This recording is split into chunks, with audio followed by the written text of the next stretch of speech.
എന്തിനമ്മ അവളോട് പോകണ്ടെന്ന് പറഞ്ഞേ? അവൾ ഇവിടുത്തെ ആരും അല്ലല്ലോ അമ്മേ. ആരുമല്ല, എന്നാലും ഒരു പെൺകുട്ടിയല്ലേ. അതുകൊണ്ട് എങ്കിലേ ഈ നാട്ടിലെ മുഴുവൻ പെൺകുട്ടികളും വിളിച്ച് ഇവിടെ കൊണ്ടുവരുത്. ഇത് ഭാവിയിൽ വലിയ തലവേനാവും അമ്മ. ആവശ്യമില്ലാത്ത വയ്യാവേലിയ അമ്മ തലയിൽ എടുത്തു വെച്ചിരിക്കുന്നു. നീ അവളുടെ മുഖം കണ്ടായിരുന്നോ മോനെ? നമ്മുടെ നിത്യമോളെ പോലെ ഇല്ലേ? ആ കൊച്ചിന്റെ മുഖത്ത് നോക്കി പോവാൻ പറയാൻ എനിക്കെന്തോ മനസ്സ് വന്നില്ല മോനെ. അമ്മ അവളെ കാണാൻ നിത്യ പോലൊന്നും അല്ല. അങ്ങനെ നീ പറയരുത്. ഞങ്ങളല്ല, നീ അവളെ കണ്ടപ്പോ നിത്യാണെന്ന് തെറ്റിദ്ധരിച്ചത്. അത് തന്നെ അവൾ ആ നിത്യക്കുട്ടിയുടെ ഡ്രസ്സ് എടുത്തിട്ടപ്പോ എനിക്ക് ഇഷ്ടപ്പെടാതിരുന്നുണ്ടല്ലേ. എന്തായാലും നിത്യമോളില്ലാത്ത വീടല്ലേ ഇത്. കുറച്ചു ദിവസം പ്രിയ ഇവിടെ കഴിഞ്ഞു എന്ന് വെച്ചാൽ എന്താ കുഴപ്പം? എന്റെ മുത്തശ്ശി അവള് ദേവികയുടെ ആളാ. അതുകൊണ്ട് നമുക്ക് എന്താ മോനെ? ഒന്നുമില്ലേ, പഴയതൊക്കെ മാറുന്നു ഇത്ര പെട്ടെന്ന്. ഈ വീടടക്കം ദേവിക സ്വന്തമാക്കിയെന്ന് ഓർക്കണം. അവളോട് പൊറുക്കാൻ നമുക്ക് പറ്റുമോ മുത്തശ്ശി? അങ്ങനെയൊന്നും ഇപ്പൊ ചിന്തിക്കണ്ട മോനെ. എനിക്ക് പ്രിയ മോളോട് ഒരല്പം അലിവ് തോന്നി. അതുകൊണ്ട് ഞാൻ ഇവിടെ നിൽക്കാൻ പറഞ്ഞു. നാളെ ഒരിക്കൽ ഞാൻ പോവാൻ പറഞ്ഞ ആ നിമിഷം അവൾക്ക് ഇവിടുന്ന് പോകേണ്ടിയും വരും. പോയില്ലെങ്കിലും എനിക്ക് പ്രശ്നമൊന്നുമില്ല. ദേവിക പകല് മുഴുവൻ ഓഫീസിലായിരിക്കും. തിരിച്ചു വന്നാലും അവളുമായിട്ട് സംസാരിക്കാനൊന്നും പറ്റില്ല. ഞങ്ങൾ രണ്ടാളും അങ്ങോട്ടും ഇങ്ങോട്ടും എത്രയാന്ന് വെച്ചാ മിണ്ട. അതിനൊരു പരിഹാര പ്രിയ. അപ്പൊ അവളെ ഇവിടുന്ന് പറഞ്ഞു വിടാൻ ഉദ്ദേശിക്കുന്നില്ല. ഇപ്പൊ ഏതായാലും വേണ്ട മോനെ, കുറച്ച് കഴിയട്ടെ. അപ്പൊ എന്താ വേണ്ടെന്ന് ആലോചിച്ച് തീരുമാനിക്കും.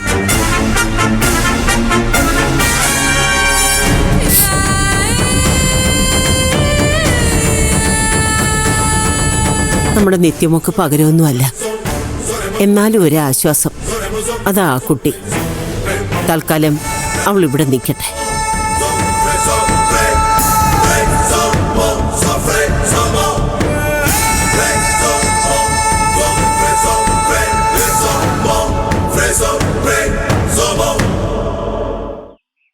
നീ മണ്ടനാണോ? അതെ, അതുകൊണ്ടാണല്ലോ അമ്മയുടെ മോനായിട്ട് ജനിച്ചത്. നീ എന്തിനാ പ്രിയെ എതിർക്കുന്നത്? അവർക്ക് ഇഷ്ടമുണ്ടെങ്കിലേ അവളെ ഇവിടെ നിർത്തിക്കോട്ടെ. അതിന് നിനക്കെന്താ? മണ്ടത്തരം പറയുന്നത് ഞാനല്ല അമ്മ. തലയ്ക്കകത്ത് കളിമണ്ണാണെന്ന് ഇപ്പോഴെനിക്ക് മനസ്സിലായത്. എന്റെ അമ്മ, എന്താ എന്റെ ലക്ഷ്യം? സെൻട്രൽ ജയില്. എന്നെ കൊണ്ടൊന്ന് പറയിപ്പിക്കരുത്. എന്റെ ലക്ഷ്യം വേറെയാ. ആ ലക്ഷ്യത്തിലേക്ക് പതുക്കെ പതുക്കെ അടിവെച്ച് വന്നോണ്ടിരിക്കുകയായിരുന്നു. പല ബ്ലോക്കും ഉണ്ടായിരുന്നു. അതൊക്കെ പതുക്കെ ഞാൻ വെട്ടിമാറ്റി.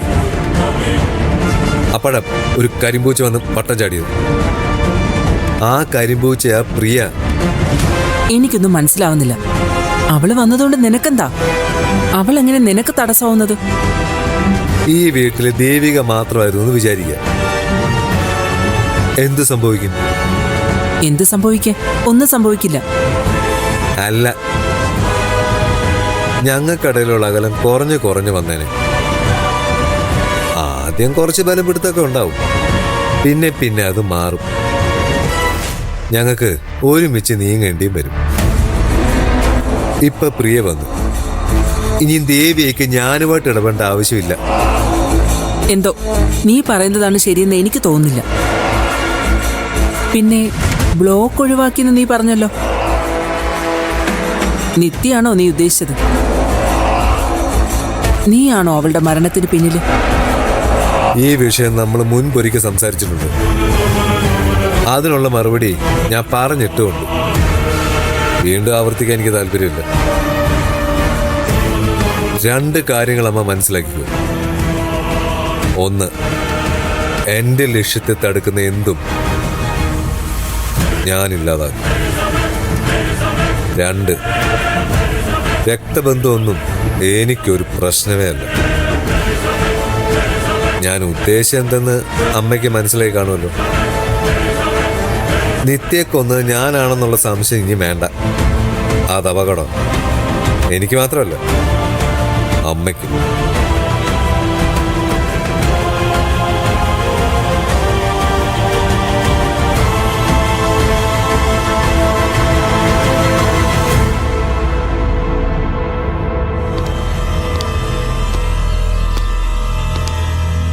സിദ്ധുവിനോട് ഇത് പറയണമെന്ന് ഒരുപാട് ആലോചിച്ചു. എന്തായാലും ഇതറിയും. അപ്പൊ പിന്നെ ഞാൻ തന്നെ പറയുന്നതല്ലേ നല്ലത്. എന്തു പറ്റി? നിത്യയുടെ പോസ്റ്റ്മോർട്ടം റിപ്പോർട്ട് വന്നു. എന്നിട്ട് ഞാനിതെങ്ങനെ സിദ്ധുവിനോട് പറയും? അത്ര നല്ല വിവരമല്ല റിപ്പോർട്ടിലുള്ളത്. എന്നുവെച്ചാ ട്രെയിൻ തട്ടിയല്ല മരണം. ട്രെയിൻ തട്ടുന്നതിന് 1 മണിക്കൂർ മുമ്പ് മരണം സംഭവിച്ചിട്ടുണ്ട്. അത് നമ്മളും സംശയിച്ചാണല്ലോ. അതല്ല പ്രധാന ഇഷ്യൂ. അത് നിത്യ അവളെ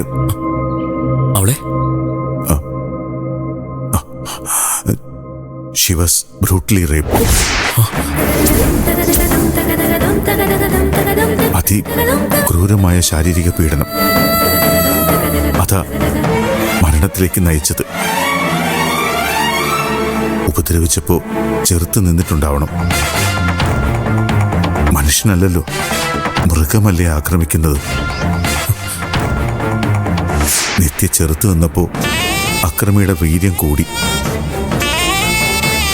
വന്യത കൂടി. മരണം സംഭവിച്ചത് അങ്ങനെയായിരിക്കാം. സത്യമാണ് ഈ പറയുന്നത്?